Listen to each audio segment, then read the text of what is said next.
si Pastor na nga inaasahan yung magtawag eh. Ayaw yung ano eh. Kasi sabi ng mga bata ng Sunday, babalik sila. Hindi kasi. Ipinost ko ate na nagtuturo si Angel.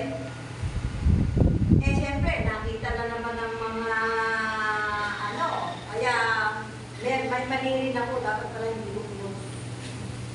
Kasi nga hindi ko Oo, nakapunta pray na. Kahapon na nagdalaw, kaya wala sila. Sorry Lord, sorry po sa nila.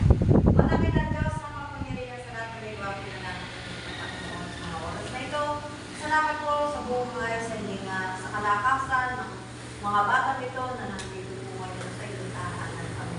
At hindi na naman po kami lumalapit sa iyo at hihiling Panginoon para po sa kanila. Hihiling po sa kanila ang ating pagpapala, Panginoon, na sila po ay laging ligtas at laging bigay ang kanilang kalusugan, Panginoon.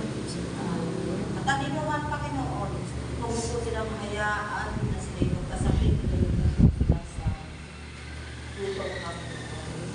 At yun nga po, daming kayo, Panginoon, na nakakaalam kayo po ang Diyos na magagamot, Diyos na makapangyarihan. Kayo po ang nakakaalam po ano po ang mga higit ilang kailangan, Panginoon. Kahit tulong po ang bibig, subalit kayo po ang Diyos na tunay namang nakakaalam ng lahat ng bagay. Kaya po, Panginoon, ang tanging ko lang po hinihiling dito po sa loob ng iyong simbahan, lahat po kami ay iyong pagkalain.